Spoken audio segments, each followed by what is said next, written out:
There's not anybody that Biden can look at and say, that's an asset to me. Now think about this for a minute. Consider his circle.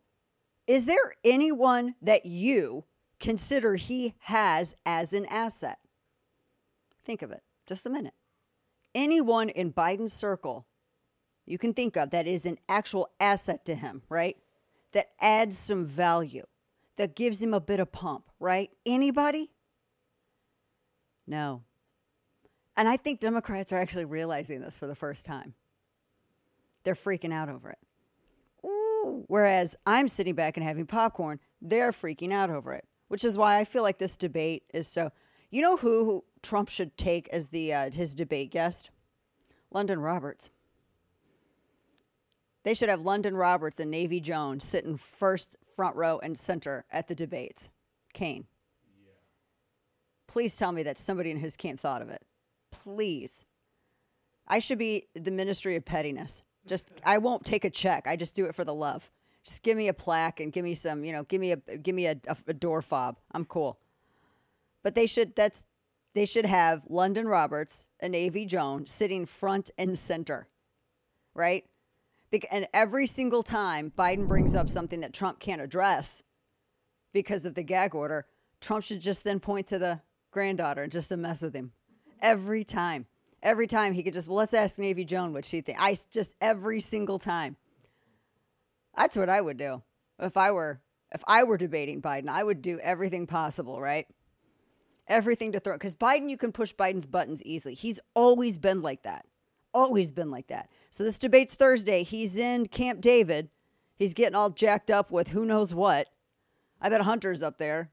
He's his middleman, getting all the booger sugar he can.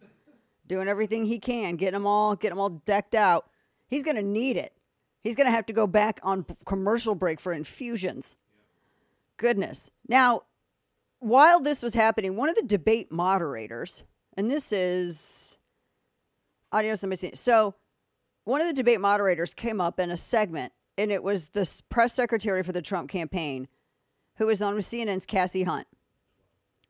And it didn't go well. And apparently, you're not allowed to be on CNN and mention that Jake Tapper has repeatedly compared the former president to Hitler or called him a Nazi or something, which, Godwin's law.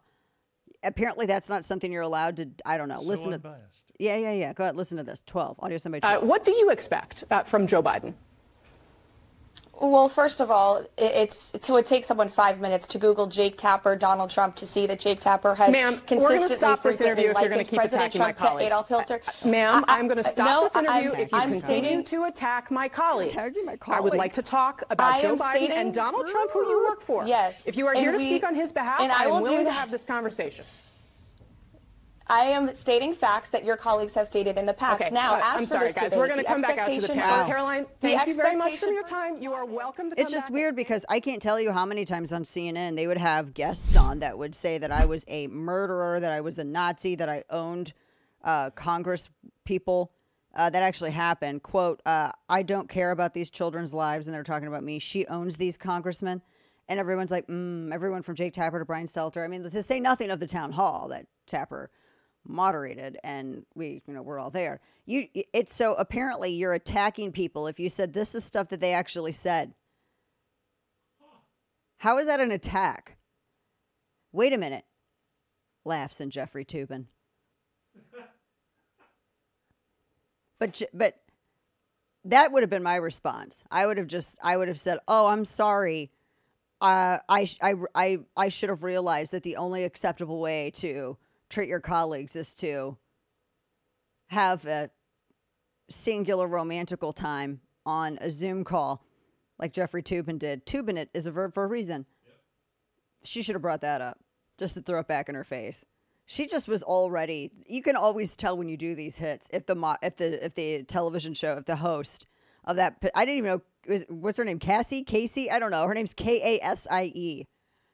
Right? Her mom sounds like a Tiffany with an I.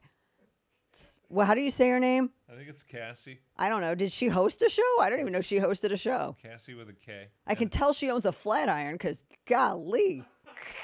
But, am I not supposed to say that? Am I not supposed to say that? Well, you're watching for a reason. Let's be real. I didn't realize, though, that acknowledging something, and that's kind of important to acknowledge, going in front of the debate that dude is moderating, right? I feel like it's, I don't know, kind of significant maybe to bring up all the past stuff that said moderator dude has mentioned or remarked on concerning one of the people who are going to be participating in the debate. Yes? Yes? Do you think Democrats would be silent if the roles were reversed? Like if there was somebody who was so anti-Biden and who's the moderator and they have proof they could just Google They freak out if it's Brett Baer. Right. They freak out. And Brett Baer, who is he's not a progressive, but he is a newsman. He's a newsman.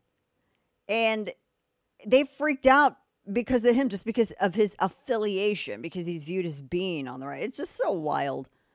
Yeah, I don't know why anyone's participating in this debate. I don't know why the GOP agreed to the terms. I think it's stupid. This is one of the instances where the audience actually matters, right? Out of any debate, I think the audience would have been, their participation would have been very interesting in this debate. And the fact that the GOP, once again, the RNC agreeing to stupid debates on hostile networks with hostile moderators. And then they're going to be shocked if Trump doesn't get to speak. Wow, it's almost like he went on a hostile network with hostile moderators. Who could have saw that coming? Not the RNC. Woohoo! They do this all the time. Golly. It's like that meme where the little cartoon figure's riding a bike and then the cartoon figure sticks a stick into the spokes of the tire and he falls down and then he blames everybody else but him doing it. It's the same thing with the RNC. It's just the goofiest thing. So this was, I'm just saying this, it's, I don't know what to expect out of this debate. Do I think it's going to be fair? No. No, it's not going to be fair. It's not going to be fair at all. Now, Trump said that he is going to apparently, well, he said his running mate will attend the debate. I think he's going to drag that out as long as possible. Is it important, you think, Kane, if he announces one now? I don't know if he needs to announce one now. I don't think it's necessary. I think it, well, especially depending on who it is. I told you, I think that he should pick Glenn Youngkin, who terms out, or Brian Kemp. I know a lot of people said DeSantis. DeSantis is from Florida. Trump is now domiciled in Florida. I don't think that necessarily would work because Florida's already a solid red state. I think you got to do a swing state. And you have to have a swing state governor. I think he wants to milk this for as much as possible. Oh, he should. He was stuck in court for that long. He should milk this as much as possible. And I think that's what he's going to do. And he's going to wait until, what did he say, the convention or something was when he's... Well, he just said that he's already privately chosen someone to be the running mate. And he didn't say who it was, but he said that he's decided in his mind and that person is going to be at the debate. My question is, does the person know? Because if they don't, then you're going to have all these people that are going to be pick-me girls all trying to like get in there and do it, right? So I don't know. We'll see. I just think Brian Kemp or Glenn Youngkin would be great choices because Georgia, that's a state you need, and Virginia's a state you need. And Virginia could go. I mean, it's within the margin of error. It could go that way. I mean, we'll see.